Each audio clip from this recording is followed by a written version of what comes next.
Hey, I'm Cole Cabana, AEW wrestler, and you're watching the BWF Wrestling Podcast. Woo!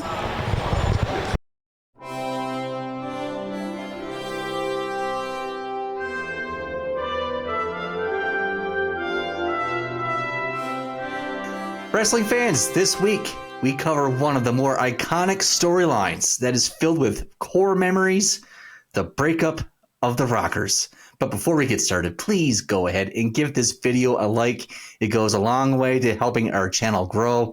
And of course, as always, if you leave a comment, you can win a BWF prize package. G. Patrick Condon, co-host, best friend. How goes it this week? Hey, yeah, it's awesome that I'm your best friend. That's an awesome thing to just sort of lay out like that. Oh. It's not gay. It's not a gay thing. It's not a gay thing. Is this a situation where you're my best friend, but I'm not your best friend, and now things are really awkward? Well, I don't know. I mean, we got Andrew here. I don't want Andrew to feel left out. Andrew's the only guy that ever comes over, too. So, I mean, he's got you up, at least in that respect. So, fair enough. One day we will have a trivia off between you and Andrew to see who wins the title of G. Patrick Condon's best friend. I'm done. Now, Aaron, I can't help but notice you are wearing a fruity colored hoodie. What's up with that? Fruity color. It's a pink hoodie. I got this at the Hitman's Bar in Calgary last night when I went to go watch the Grey Cup at the Hitman's Bar. Bret the Hitman Hart was there in person hosting the event, even if it was only for a short while. But still, I got to meet the man himself. I got to meet Bret the Hitman Hart, and it was awesome, man. It was so awesome. I can't get this smile off my face. I finally got to tell my hero that he was my hero, and it was so good. That's great. Did you tell him about the sunglasses mishap from when you saw him in St. John's? I did tell him that my dad hated wrestling and that he brought me on a surprise trip to go see wrestling, and Bret was on the card. And I did tell him that he faced Adam Bomb and all that stuff, but I did not mention the sunglasses. It was really loud. You gotta understand, it was. Yes. I was pretty much screaming at him, like, just try so he could hear me. It was so loud. So shorter conversation, probably better. Did you get the impression that he was happy to talk to you? Yes, absolutely. He had a smile on his face the whole time. And when I told him that he faced Adam Bomb, he's looked at me. He's like, I bet I won that match, didn't I? I'm like, yeah. What a mark, man. What? After all these years. No, I loved it. No, he had a smile on his face as he was autographing my picture, which I can show everybody here. I'm going to get this framed. Awesome. Yeah, that's great. Sick. But yeah, he took a picture of everybody. He signed autographs. He literally talked to everybody in the bar that wanted to speak to him. And it was a fairly intimate crowd. Hey, there was wasn't like hundreds of people at the Hitman Bar. It was less than 100. Hey, less than 100, probably 50-ish was a good round number. Yeah, because we were probably in lineup for maybe 15, 20 minutes waiting. So it was. And could you tell who were the fans that were there? Were they more wrestling fans than they were CFL fans, do you think?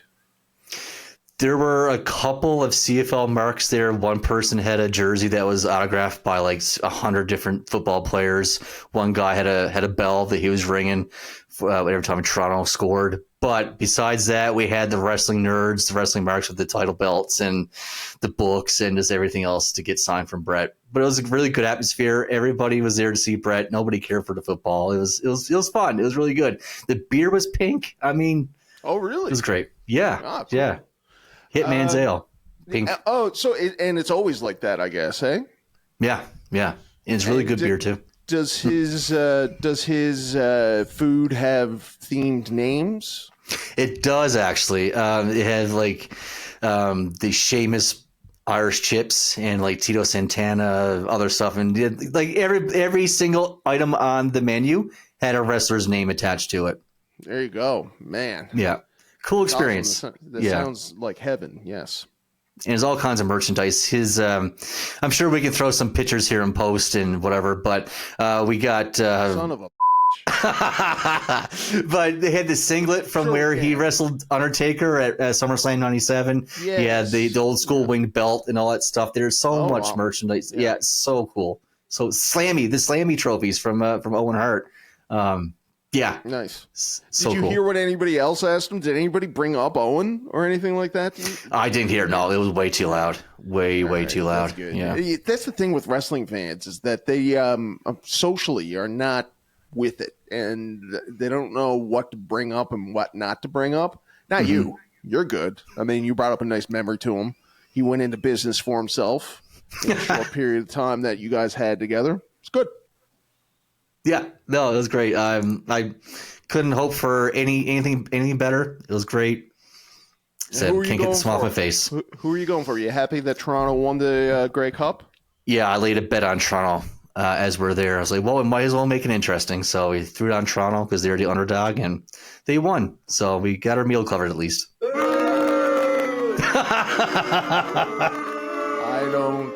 I'm surprised that Andrew had strong feelings about the Grey Cup. I know. Did you watch the Grey Cup? No? You just don't like Toronto. He's from Montreal. He doesn't like Toronto. The Alouettes. Gotcha. The Alouettes. Listen, anybody but Winnipeg. Anybody but Montreal. All right, guys, anybody. Look, this is already starting to get heated. We're talking about the best friends. Now we're talking about Montreal. We don't need to get into it with you two, especially when you're going to be throwing more stuff for Andrew to be doing in post. Like, here's 5 silly names that we could call Aaron that's a play on his name right here. Andrew, that is. Thank you. I expect to see 5 silly names that incorporates Aaron's name. Aaron that. Okay, anyways. I'm not going to give you any ideas. What? Yeah, okay. Anyway. Oh my goodness. So yeah, we did promise some entertainment this week, folks, and it's coming right now. This week we are going to do the breakup of the Rockers. This is such a cool topic. This is one of the storylines that I remember most as a kid. So let's get right into it. The Rockers in the early days, in the early years, they started off in the AWA before joining the WWF in 1988. Of course, they were immediately fired after getting drunk and trashing a bar. It was the last straw as they were excessive partiers and didn't focus on their in-ring work. They would be rehired in... They're called the Rockers. They got to live up to it. Like Ted DiBiase was going around with a pile of money. You didn't hire the teetotalers, right? So you hired the Rockers. That's right. These guys like to rock. They like the party. Ric Flair had to live the gimmick. These guys like to rock. You're absolutely right. You know, now online, and the BWF Nation refers to us as the Rockers of podcasting, and you, of course, are the Marty Jannetty of the group. But Jesus, come on, infamous. Come on. Okay, sorry. Yeah, it's a bit of a low blow. That's a low blow. Yes, man. What is this? Yeah.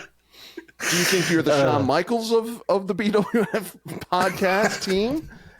Buddy, I think we're both Shawns. All right. Anyways, moving along. Both Martys? I don't know. Yeah, moving along. These guys, they would get rehired in time for the WrestleMania 5 match against the Twin Towers, the Big Boss Man, and Akeem. I remember this match mostly from when Akeem took Shawn's head off with a clothesline. It looked absolutely brutal. This is a really good match, actually, between the two. The Twin Towers would end up getting the victory. They would go on to feud with every team in the WWF at the time, including the Hart Foundation. The Rockers were scheduled to win the tag team titles, and actually, they won a match for the championships. The championships changed hands, but during the match, the top rope busted, and it made for very poor match quality. That's too bad. But there is and that's the only time that they would ever hold those titles, hey? Yeah, they would actually defend those titles against Power and Glory, But shortly after that defense, it was decided to not air the title change and that the title would revert back to the Hart Foundation and that the title change would be stricken from the record. Sounds to me like this is the original screw job. Absolutely. But yeah, I guess, yeah, it happened to be on Shawn Michaels. Maybe this is where all the animosity began. Who knows? Mm-hmm. But the pair, Marty and Shawn, they would not get along behind the scenes, and they were always fighting with each other. One instance almost made Shawn quit after Roddy Piper instigated a fight between the two. Piper said Michaels had all the talent, so Jannetty got blackout drunk, lost his mind, and beat the shit out of Shawn Michaels.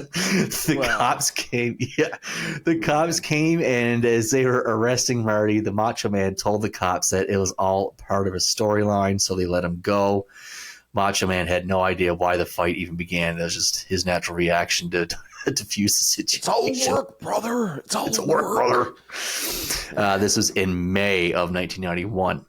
That's a really funny story. I hadn't heard that before on many different levels. Roddy Piper told the truth, and it caused Marty to go into a spiral and just beat up Shawn Michaels.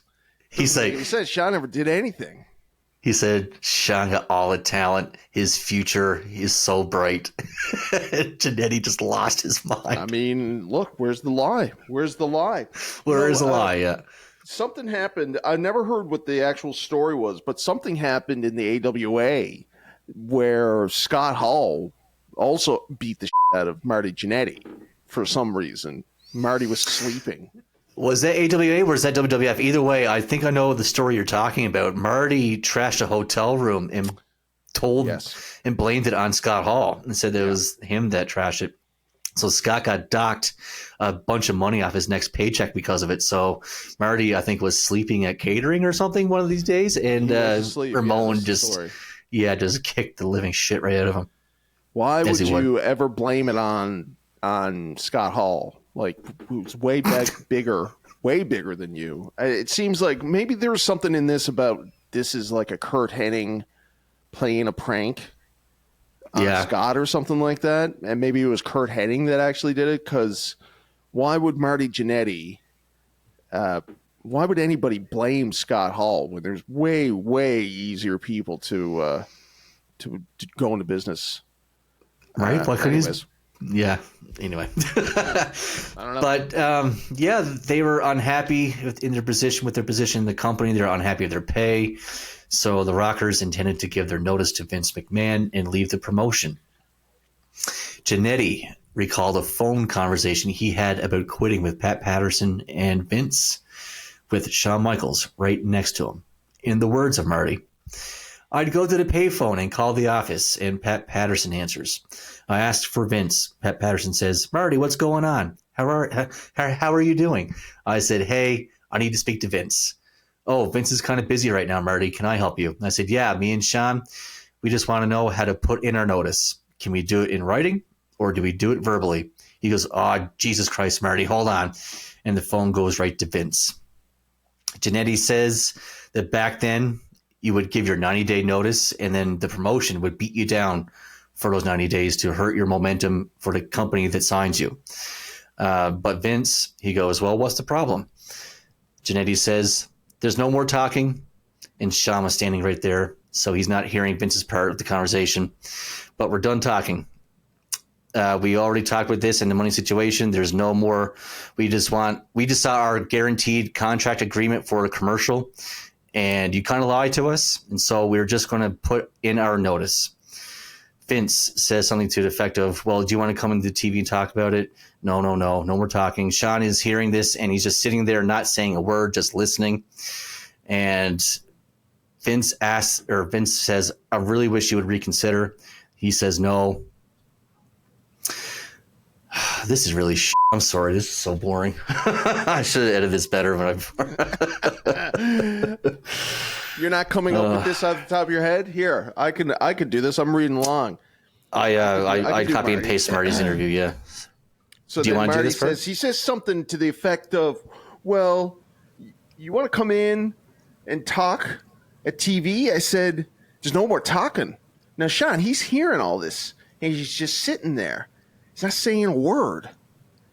And I said, so how do you want to do? Can you put it on full? Maybe I can read along with it. Put it on full screen there, Andrew. Well, I wish you would reconsider. I said, no, we've done everything right. And he's looking. You can hear him flipping pages. He goes, well, Survivor Series is in 3 weeks. I'll let you finish up there.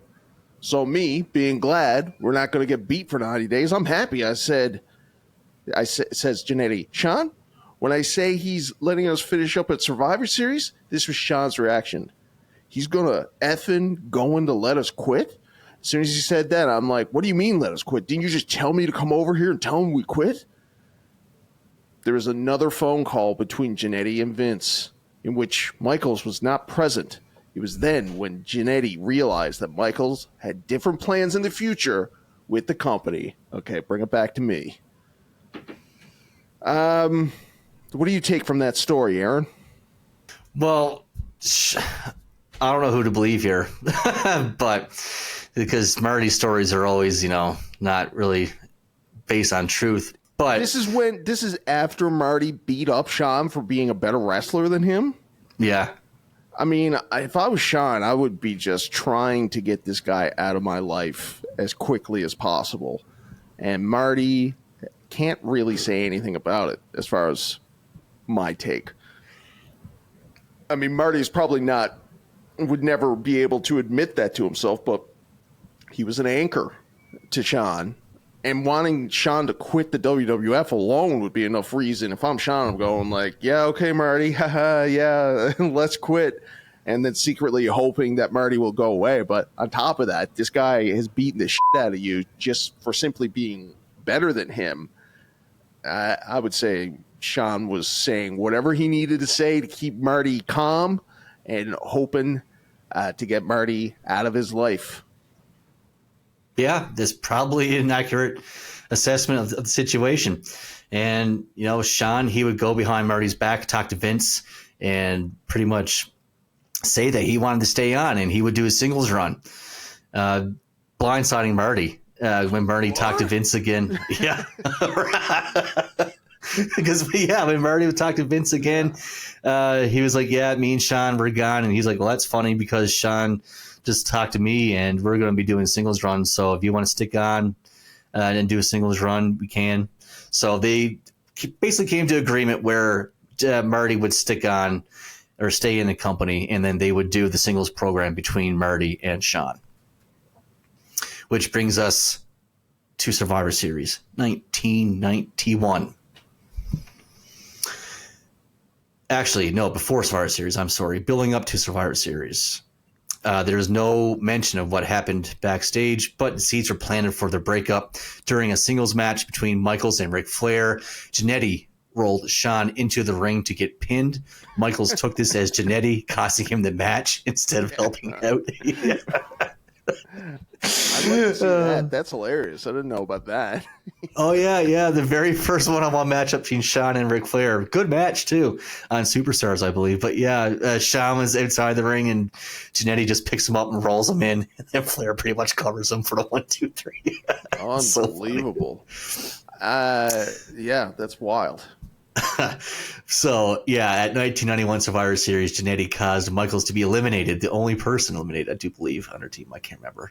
Yeah, but anyway, he was accidentally eliminated by slamming into one of the Nasty Boys. And then they would argue about what happened. And let's see, one last thing before the big barbershop segment. The Rockers, they would wrestle one last time on television against the Legion of Doom for the Tag Team Championships. I do remember this. This is also on Superstars. The Rockers would lose the match, and Jannetty and Michaels again would argue. Now, are you a fan of Shawn Michaels at this point?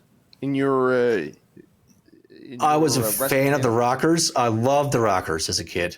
Loved the Rockers. When he did the barbershop thing that we'll talk about in a minute, totally different story.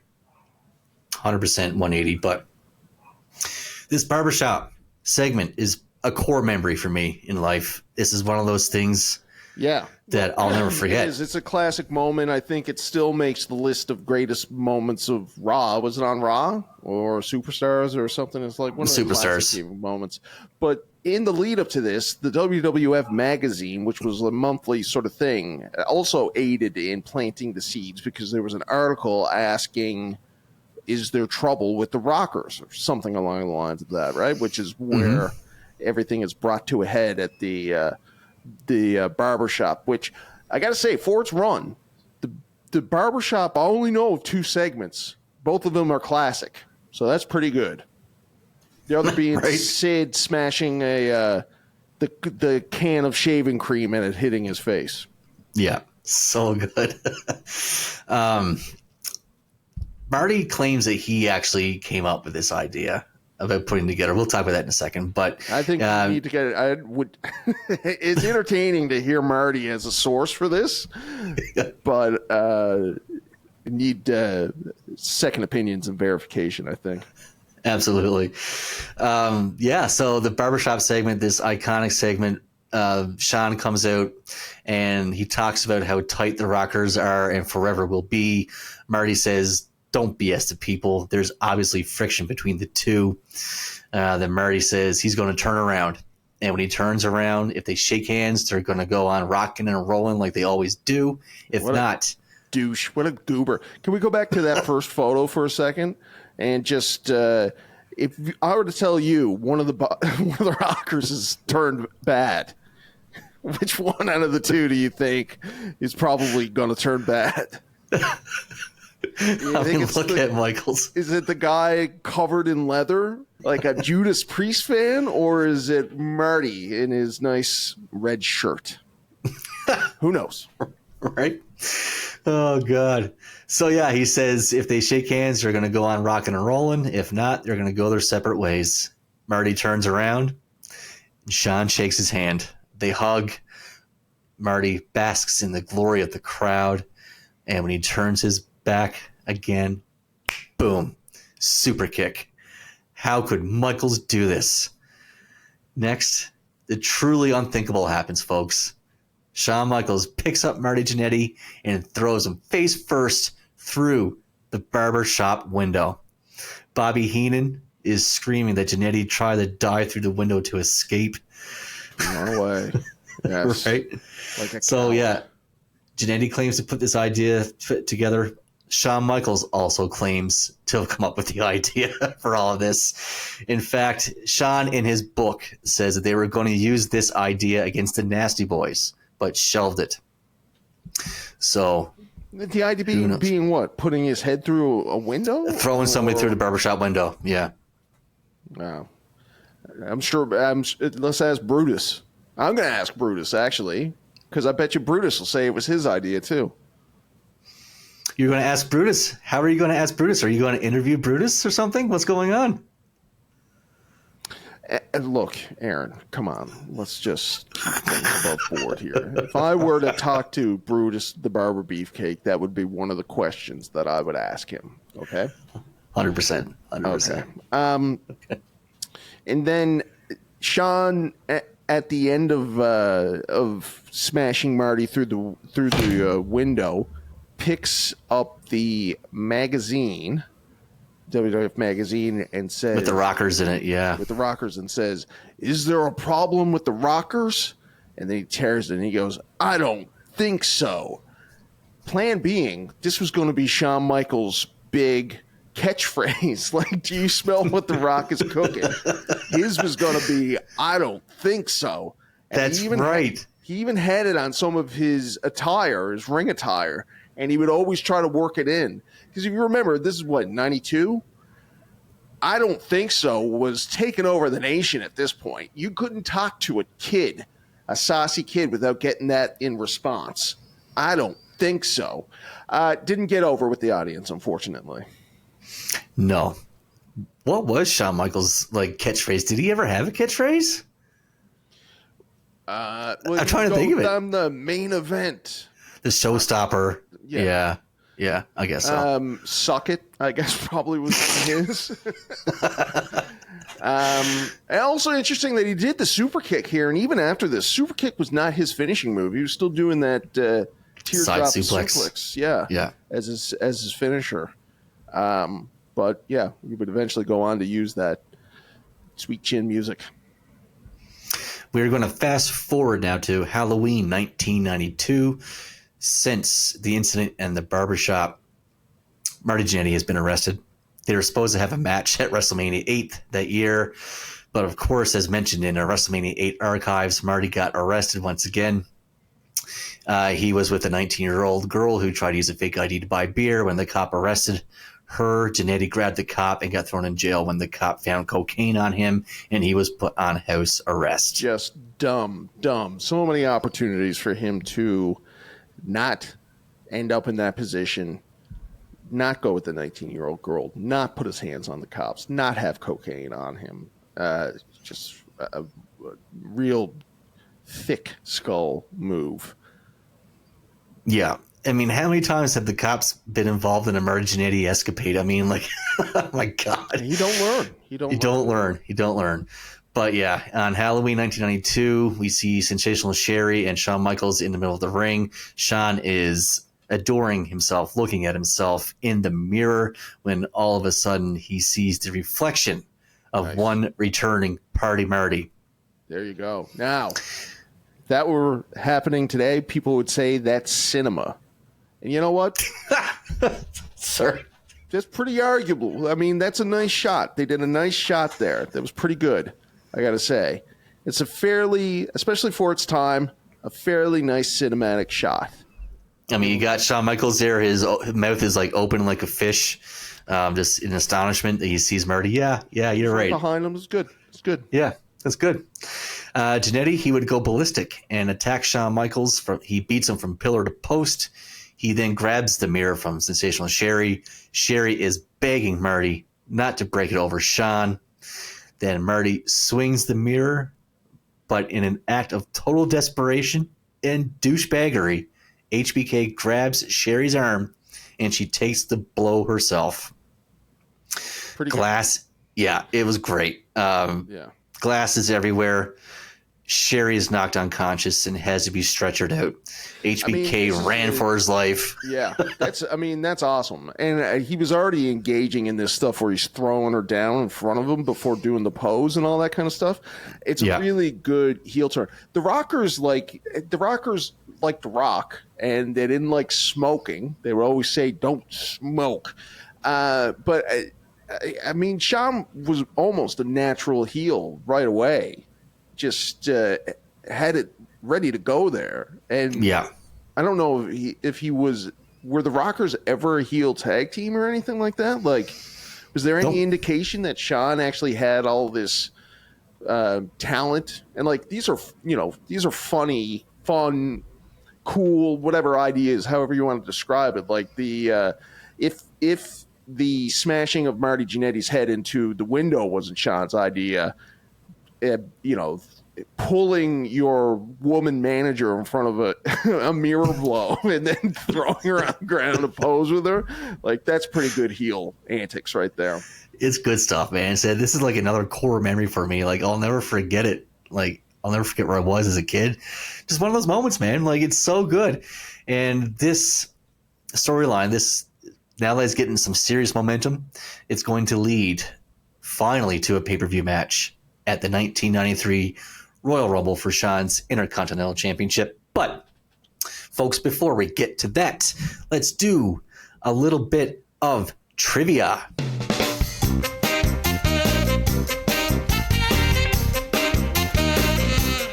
Well, folks, it's been weeks in the making, months even.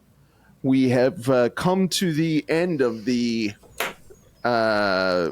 labors thing, and I mean, we make such a mess of these trivia challenges that I think we got another one on the go that Aaron introduced a couple episodes ago. So one is finishing up as we start up another one with a victory from myself tonight.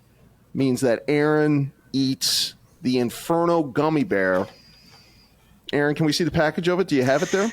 Now, Folks, I know that Infernal Gummy Bear does not sound like it's very, I don't know, Sounds a little crazy. little goofy. Yeah, like, oh, gummy A bear. little goofy. But here we go. This thing here, the Scoville level on this bad boy is 9 million. 9 million Scoville, which is 900 times hotter than a jalapeno pepper. Oof. And I mean, I've had jalapeno pepper. They're hot. Now, I will say that in the event that you do lose this, I think you should wait until the end of the show to actually pop it in, because I don't know what the recovery is going to be on this. We still got half a show to go. Yeah. They got a thing here. Can you go 5 minutes without relief? Oh my God. Okay. Apparently this is going to be bad. It's going to be bad. Let's see.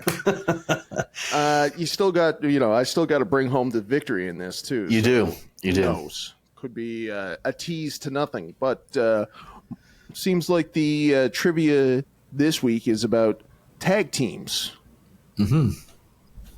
And you went first last week. Maybe I'll go first this week. Sure. First question. This tag team had to split when the superstar of the duo was overshadowed by his stunt double, who outside the ring was mimicking his moves. What was this tag team? It was The Miz and Damian Sandow. Correct. All right. Raise that roof. Raise that roof.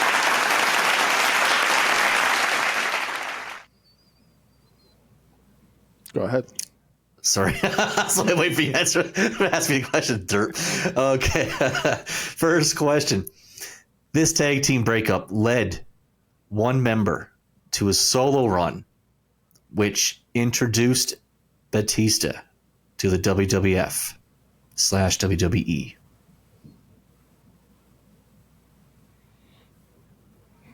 Oh, well, okay. I mean, this is wait now. So this happened in the WWE, and a tag team broke up, which led to Batista coming to the WWE. Which led to Batista's call up to the main roster. Correct. The Dudley Boys. Correct. Yes.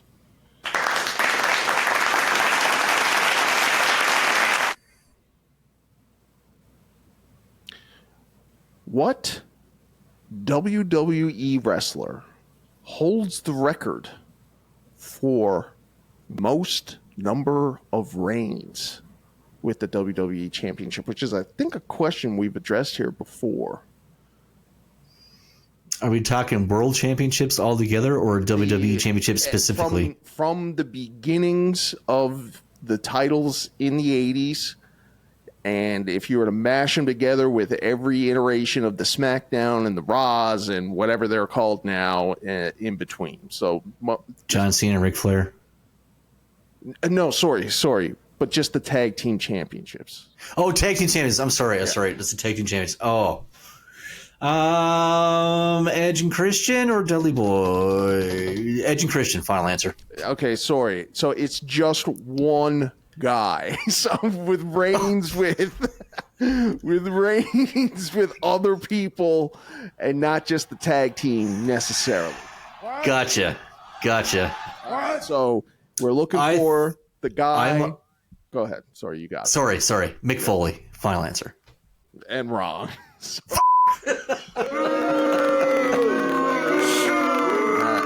It's not Edge, is it? Don't tell me it's Edge. Yeah, it's no, come on. 12 reigns, yeah. Come on. I said Edge and Christian first, didn't I?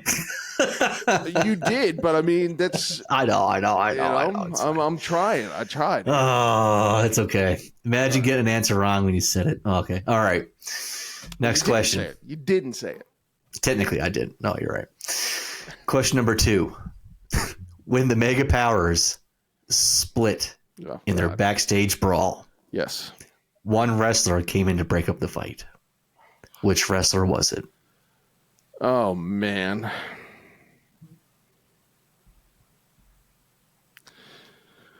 Oh, God. I can remember this guy coming in and being like, "What are you doing, Macho?" And then getting his kick, right? Is that the way that it happened? Is it? Yeah, because Savage threw Elizabeth. Yes. Is it Brutus? It's Brutus, yes. That's funny. That's a funny moment. It is a good moment. Oh, I'm screwed. If you get this wrong, yeah, it's over.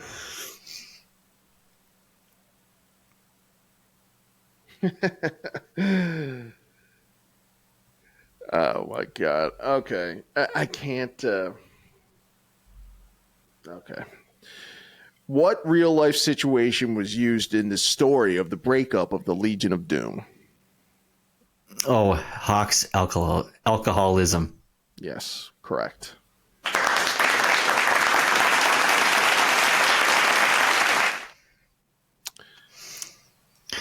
Oh, I don't want to ask this question.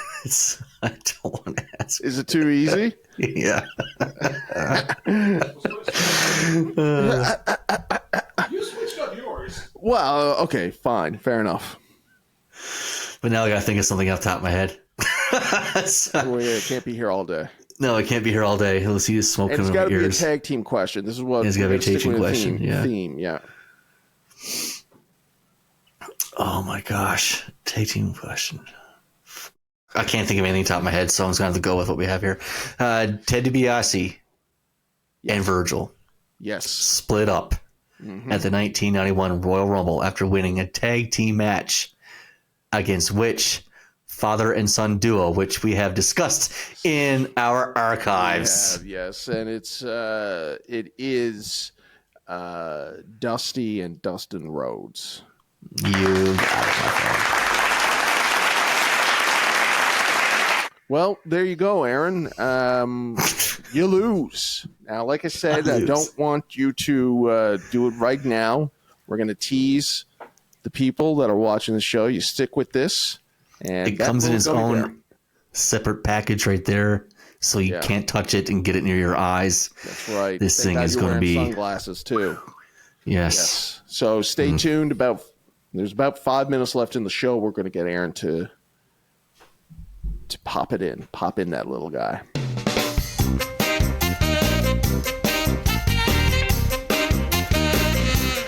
Whew. Well, folks, that was trivia. Yeah. All right. So when last we left, the Rockers have exploded, imploded, and now they are wrestling each other at WrestleMania 93. This is the Royal Rumble 1993. Right. Yes. Pardon me. And how is this match, Aaron? Well, let's dig in. Sherry is at ringside, but whose side is she on? Marty is still using the Rockers theme music. Sean enters the ring. I know it's always a bad sign. You would think, but I mean, they gave Roman Reigns the shield. The shield. Forever. But yeah, normally that's a sign that they don't have much planned for you if they saddle you with the old tag team music. You know what? Bret Hart, too. Throw that in there. Oh, yeah. That's right. Good one. Good. But yeah, Sean would enter the ring, and he beckons Sherry to join him, but she remains firm and stares at him in silence. Sean finally gives up and slowly removes his entrance gear in an attempt to psych out Marty. Sean's wearing a gold outfit right here. It actually looks pretty cool. One of his cooler looking 1992, 1993 outfits. Sean shoves Marty at the start, but Marty quickly gains the advantage. He chases him around and sends him in and out of the ring more than once. Marty hits a suicide dive. Then Sean would ram Marty's shoulder first into the post a couple of times. Sean begins working over Marty's shoulder, and they fight in the aisle, so Heenan accuses Jannetty of trying to leave again. Marty catches him with a back elbow. Sean also crashes into the post on a missed corner charge. They fight on the apron, and Marty suplexes him outside.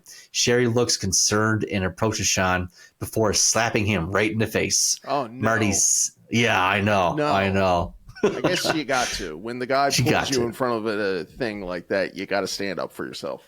Yeah, absolutely. Marty seizes the opening to hit a suplex and a power slam. Then he fakes Sean out of a flying fist drop before hitting a DDT. Sean tries to answer with a super kick, but he misses, and Marty hits one of his own. They reverse through some pin attempts before Marty catapults Sean into the post. But then the ref gets hit by an elbow, and Sherry takes the opportunity to try and hit Sean with her shoe. Oh, man. The deadly loaded shoe. Right. But well, it's a high heel shoe, I'd imagine. It's a high heel shoe. You're right. You Yes, take somebody's absolutely. eye out with that. But guess what, Pat?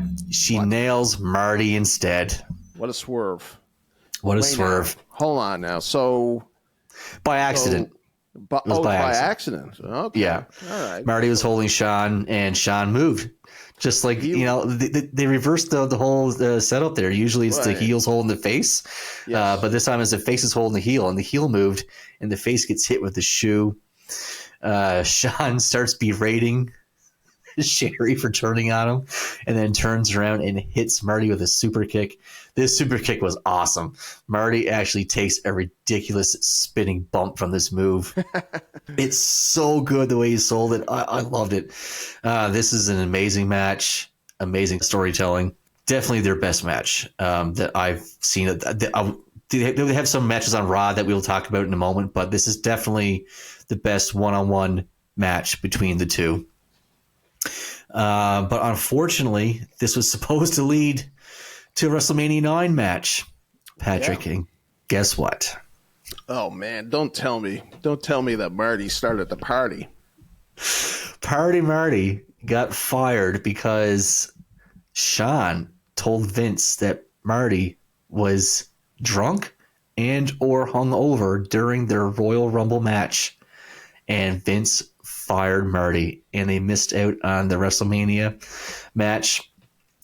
After WrestleMania, Mr. Perfect would actually go to bat for Marty to Vince and say, hey, Sean was an idiot. Sean lied. Marty was actually just sleep deprived because he was traveling so much. I mean, okay, there's a lot to unpack there. First of all, Mr. Perfect is notorious liar. Lies about everything. And why he would stick up for Marty Jannetty after, as we've just at least invented earlier in the show, he threw Marty under the bus and got him beaten up by Scott Hall. Who won the Royal Rumble match? Was it Sean? Sean won the match, yeah. Okay, and so I guess, is this maybe the first instance of Sean lying to not put somebody over? Yeah, because it's around this time when he would start lying about Tatanka as well, leading up into WrestleMania 9. So this is the start of Sean starting doing his politicking and backstage almost stuff. As big of a mark as Bret Hart is. I mean, these two guys like really are preoccupied about titles and losing and stuff, and it's kind of interesting. Yeah, right.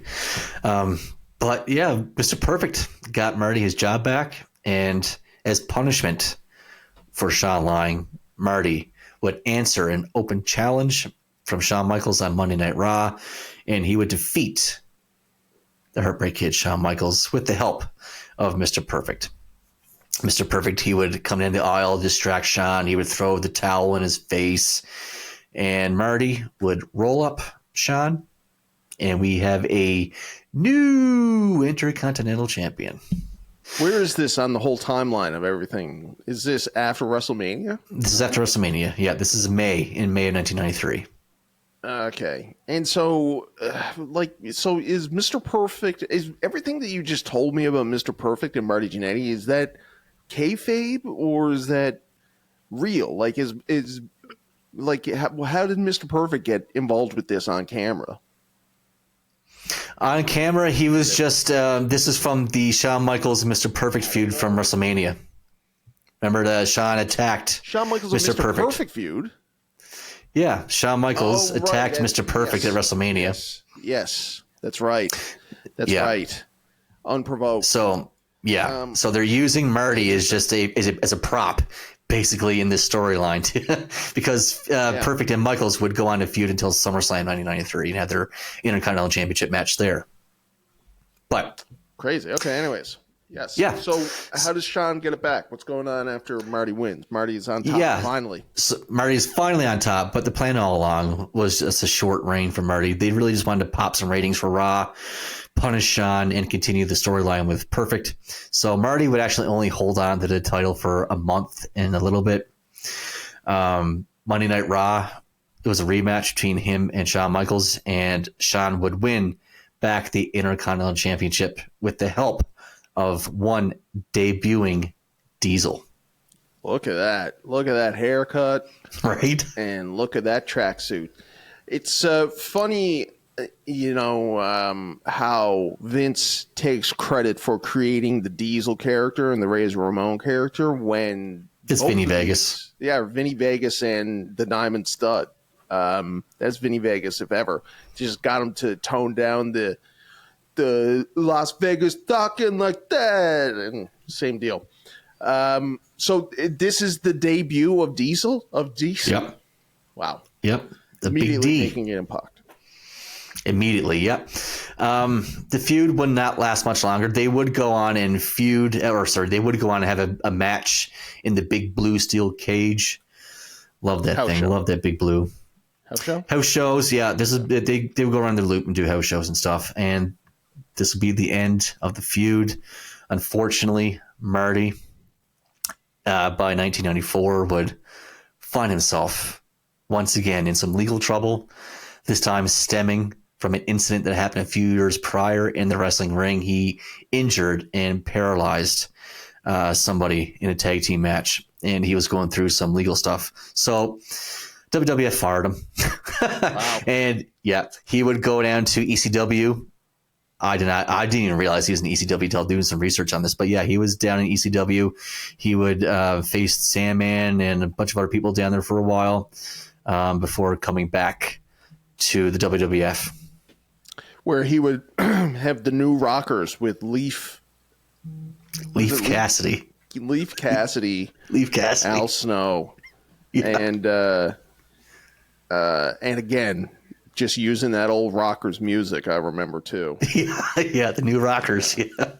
Yeah. So by the time the new anything is not a good sign for you either. No, it's not. I mean, and somehow Al Snow survived all that, but Marty did not. Marty, to this day, is still only really thought about in that kind of lens as being the Rockers or the Marty Jannetty of tag teams. He never really was able to get past it. Not that they didn't give him chance after chance. And even this breakup with Sean started in 92 and went like a full year, right? Like, I mean, it wasn't even a blow-off feud. This was like it went through 2 WrestleManias they tried to give him. And they still gave him a championship run after that. Yeah. So and he still blew it. Yeah. There you go. But yeah, there you go. Yeah, there you go indeed. That is the story of the Rockers. Thank you, Aaron. What is your favorite Rocker match? Leave it in the comments and you can win a BWF prize package. Pat, what is your favorite Rocker match? I don't really have one. I like I don't even know if it was the Rockers. Was it the Rockers, both the Rockers that were with the Ultimate Warrior at Survivor Series one year? Or was that just Sean? I think it was just Sean, wasn't it? It was in the promo. You could see Sean was getting frustrated even at this time with him because it was the promo where he showed up with a roll of tape and taped everybody together. Right, yes. Jim Neidhart was there. But yeah, was it Marty, though? What was the other teammate? I don't know. No, Folks. It was definitely Sean. It was definitely Sean in there. And then he also grabs Sean's hair. Yes, yeah. And you can see that Sean is not happy about that. No, he's not. I'm just trying to remember if Marty was the other tag team partner or if they split them up, because I know that they had a couple of teams that year where the tag teams were kind of split up a bit differently, but I can't remember. Folks, what was that tag team, that Survivor Series team with the Ultimate Warrior and Shawn Michaels? Leave it in the comments. Just Google it. All you got to do, really, this is not a skill testing question at all. You just got to Google it and leave it there. That's right. You can win something. You can win one of these bad boys here. You can win one of these bad boys here. You can win Giving away all your Macho Man. some rolling papers. Yeah, that's cool. Yeah, that's pretty cool. Bunch of stuff you can win. Bunch of stuff. Just by answering one easy question. Leave in the comments. Now, that being said, Aaron, time is near. The time is now. It is. I guess we'll pop it in and we'll see what the reaction is to the how many gigahertz Scovilles? Gigahertz. What is it? 1.21 gigawatts or whatever it is. Gigawatts? Oh, God. It's 9 million Scoville. I can't even get this thing open. They really got this so a kid can't get at it. Yes. Unfortunately, that also means it's Bishop proof. I'm getting there. There we go. There we go. I knew you could do it, bud. Give it a smell. What does it smell like? You smell like a regular... You smell anything? I don't smell anything, no. Okay. Probably shouldn't do that close to my face, but yeah, okay. Here we go, folks. I'm just 9 gonna, million Scovilles. I'm not going to touch it. Okay. Tell us what's going on. Nothing so far? I'm almost scared. What does it taste like? What does it taste like? Oh, it's hot. Oh, it's hot. I mean, I was just thinking that this thing was not going to be any more entertaining. See you Oh, eat stuff. Oh, oh, it's hot. It's hot. Oh. It's hot. It's hot. Is it worse? Is it worse than the jelly beans? Yeah. Oh yeah. Holy shit. Holy shit. Holy shit. Holy shit. Oh, my nose is on fire. My nose is on fire. My tongue's on fire. Oh. Oh. Holy shit. Holy shit. Oh, this is nuts. Wow. Okay. Well. Oh, this is crazy. Oh, my God. Still got some minutes here. It's not stopping. It's just getting worse. Oh, my God. It says, can you last 5 minutes? But I don't think you got a choice, really. I don't know how you can opt out of it. You'll be happy to know that Shawn Michaels and Marty Jannetty were on the Ultimate Warriors team. So there you go. Who, what? That Shawn Michaels and Marty Jannetty were both on that Ultimate Warriors team. Good to know. Yeah, so Holy shit. we'll still honor it if people put it in the comments, but you know, as we said earlier, it was just a Google thing anyways. This is the hottest I've ever been in my mouth. I'm drooling. You know, making a whole lot of sense, Bish. Oh my God. Oh my God. Oh my God. Hot. Next week, I think we're going to be doing a show maybe about 1994 new generation stuff. We're going to put up a poll for everybody, and you'll be able to vote for it with 2 or 3 things as normal.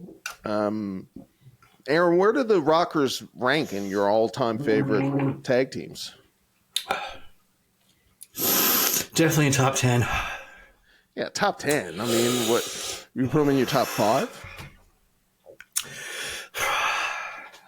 I can't do this. This is crazy. Maybe top 5, maybe. Oh my God. I can't do this. I can't do this. I'm going to die. I'm going to die. Holy shit. I think I'm sweating profusely. You're pretty good for a tag team that never really ever officially won the tag titles. But I don't know. Top 5, I don't think so. Top 7, top 8. Oh, my stomach. Oh, God. Oh, God. I'm dying. I'm literally dying here. This is crazy. Holy shit.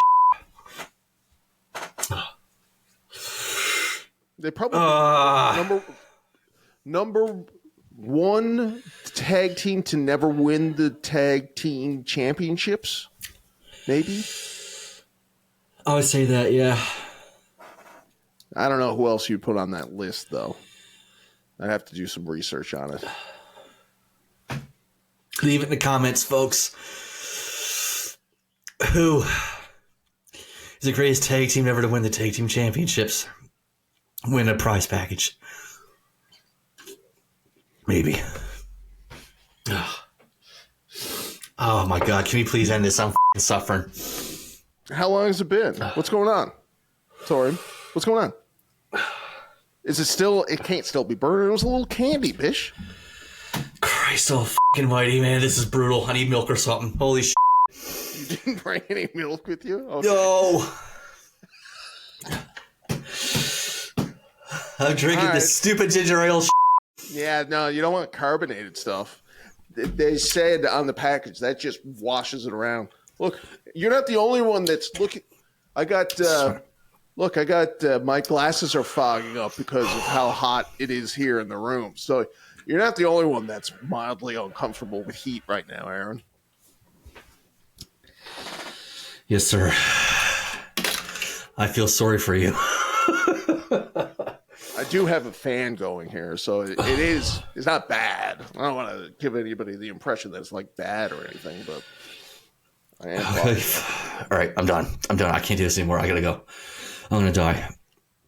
Folks, check out the Patreon community page. Vote for favorite topics or future topics. I gotta go. Don't take it seriously because we don't watch the product. Goodbye, folks.